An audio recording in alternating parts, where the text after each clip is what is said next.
हाँ, 15,000 अपनी जेब से दे रहे हैं, 15,000 हमें दे रहे हैं तो अच्छी बात है। हाँ।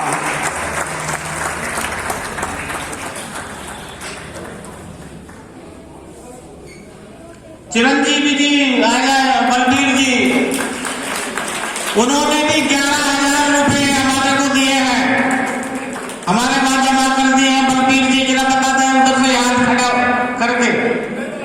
हाँ, ये फुल टाइमर है हमारे।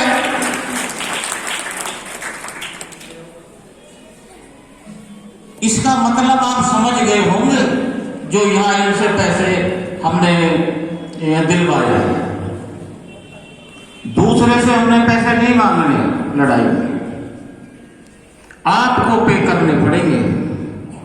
आपके बेटी बेटों की रक्षा सुरक्षा के लिए जो लड़ाई है, कौन लड़ेगा? आपको लड़नी पड़ेगी, और तन का, मन का, धन का पे करना पड़ेगा। आंदोलन में यदि आप तन, मन और धन नहीं दे रहे हो, आंदोलन कितनी देर चलेगा? अगर आप दिल्ली के बॉर्डर पे जाओ, सिंधु बॉर्डर पे, तो लोग धन देने वालों की लाइन लगी है, लेने वाले को रिक्वेस्ट करनी पड़ रही है कि भाई रुक जाओ।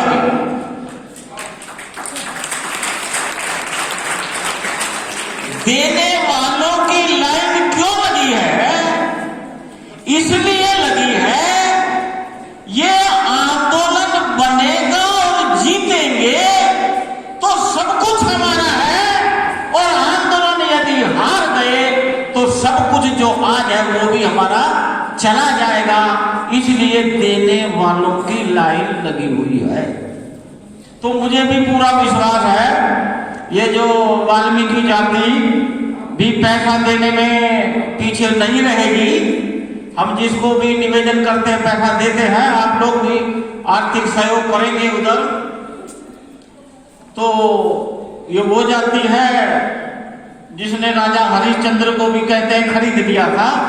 तो आपने ये ध्यान रखना है कि सहयोग आर्थिक जरूर करना है। अब मैं आज के विषय पे अपनी बात रखूंगा। एक व्यक्ति ने ज्योतिषी से हाथ दिखाया, कहना देखना मेरे भाग में अमीरी और संपन्न बनने का, राजा बनने का कोई योग है?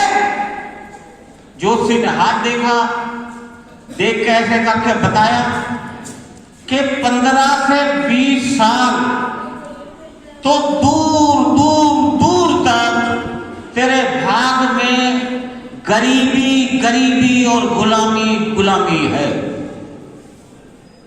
तो कहता अच्छा।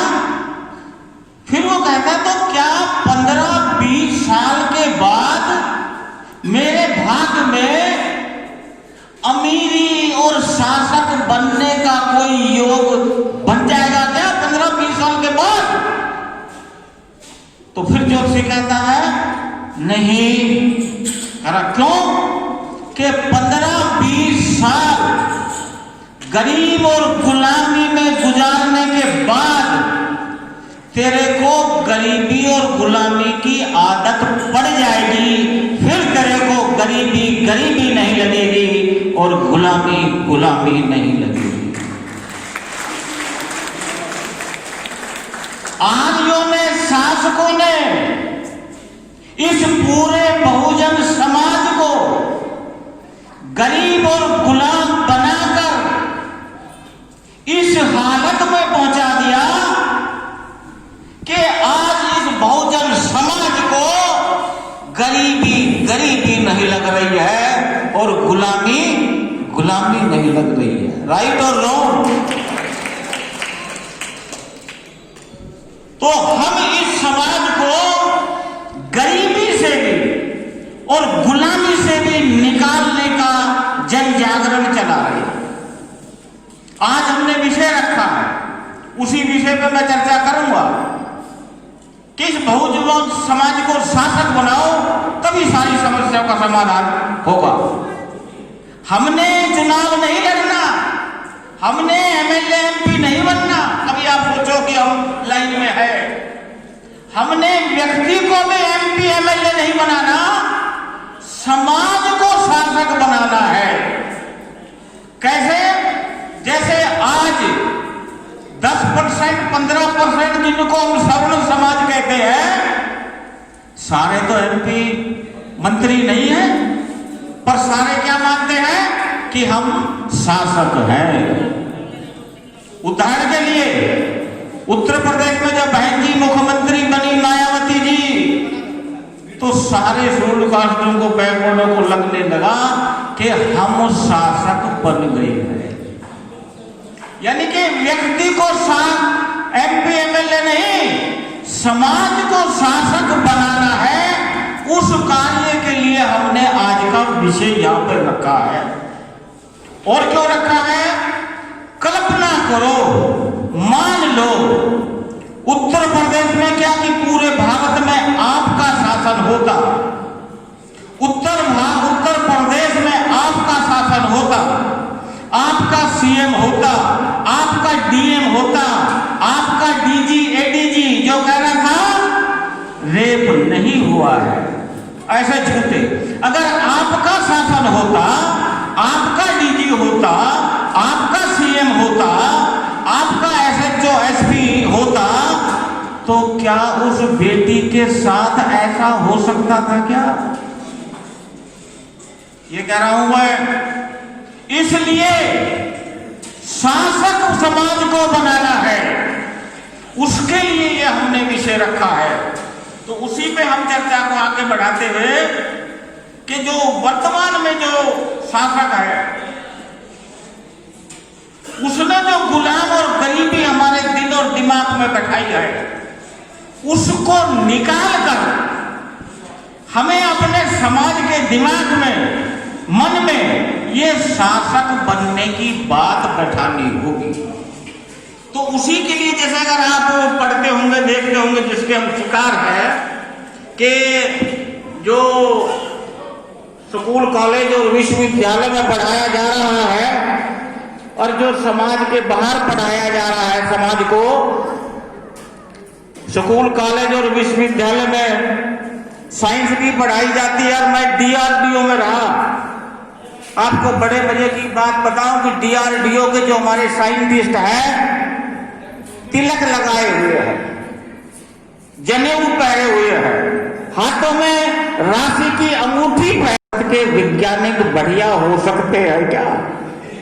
जिस स्कूल की टीचर करवा चौथ का व्रत कर रही हो संतोषी माता के, साइंस की टीचर, साइंस के प्रोफेसर, तो हमारे बच्चों का दिमाग वैज्ञानिक बनेगा क्या? नहीं बनेगा। उनके दिमाग में जब टीचर, प्रोफेसर, डॉक्टर, डीआरडीओ के वैज्ञानिकों का दिमाग ऐसा कौन बना रहा है? बाहर जो संस्थान चल रहे हैं, मंदिरों से, जागरण से, कथाओं से, वो बना रहे हैं। उनका लिटरेचर, उनकी कथा बना रही है। क्योंकि 1990 के बाद देश में सत्ता में उथल पुथल हो गया था। शेड्यूल्ड कास्टों के दिमाग में शासक बनने की बात आने लगी, बैकवर्डों के दिमाग में, मुलायम सिंह जैसे लोगों के दिमाग में, लालू प्रसाद यादव जैसों के दिमाग में शासक बनने की बात बैठने लगी। तो 1990 के बाद आप देखिएगा, जितने साधु संत थे, जितने शंकराचार्य थे, सबको रोड पे लाके जन जागरण कथा सबको लगा दिया। कैसे कि इनके दिमाग में भाग और भगवान और हिंदू धर्म, ब्राह्मण धर्म बैठाना है, और वो इस काम को करने में सफल हुए।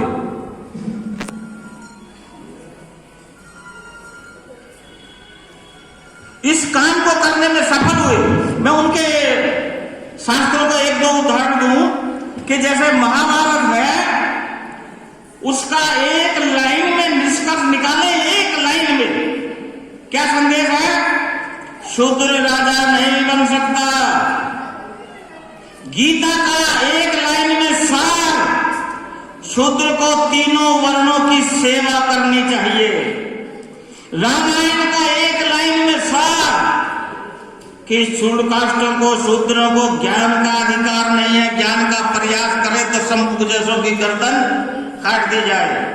रामचरितमानस का एक लाइन में सार है, जो हमारे घरों में कथा हो रही है, जो विज्ञान का दिमाग निकाल के अपने उस दिमाग में डाल रहे हैं, उसका बता रहा हूं।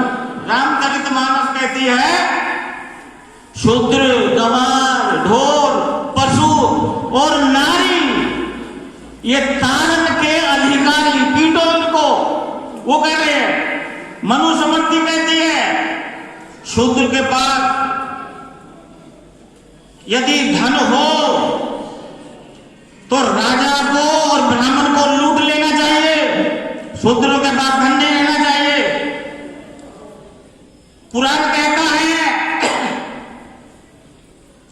कि पुराण का जो निष्कर्ष है, शूद्र केवल गुलामी के लिए है, सेवा के लिए है, राजा बनने के लिए नहीं है।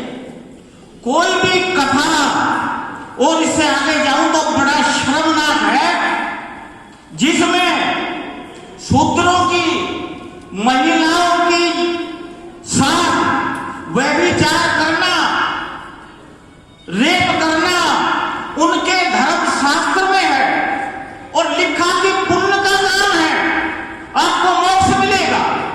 ये उनके अगर मैं विवरण दूं तो उनके धर्म शास्त्र कहते हैं, और धर्म शास्त्र के बारे में भी प्रमाण दूं। कई बापू इसी केस में जेल के अंदर है या नहीं है? आसाराम बाबू किस केस में? नारायण बाबू किस केस में? और आगे आ जाओ, राम रहीम किस केस में? उनके शास्त्र का पुण्य, उनको एहसास नहीं, उनको अपराध बोध नहीं, उनके धर्माचार्यों को अपराध बोध नहीं, उनके समाज के लोगों को अपराध बोध नहीं, उनके नेताओं को अपराध बोध नहीं, उनके बड़े बड़े मंत्री को अपराध बोध नहीं, बल्कि वो ऐसा करने वालों को बचाते हैं, बचा रहे हैं ऐसा करने वाले। तो वो जो कारण है, उसी मेन कारण का परिणाम है हाथरस जैसी घटना का होना। वो जो वहां पे डिस्ट्रिक्ट का जो एक गांव है बूलगढ़ी, और 1 किलोमीटर पे थाना है, डिस्ट्रिक्ट हाथरस है, जहां ये घटना जघन्य अपराध घटा है। तो कोई भी परवाह नहीं कर रहा। क्यों? उनके धर्म शास्त्रों ने वो 10-15% लोगों की मानसिकता ऐसी बनाई है, पढ़े लिखे लोग भी उनके उसी अंधविश्वास में है। केवल ये अंधविश्वास तक सीमित नहीं है, आपको शासक बनने की मानसिकता आप में पैदा ना हो, आप गरीब और गुलाम बन के ही उसका आनंद लेते रहे, इसलिए वो लोग ये कर रहे हैं।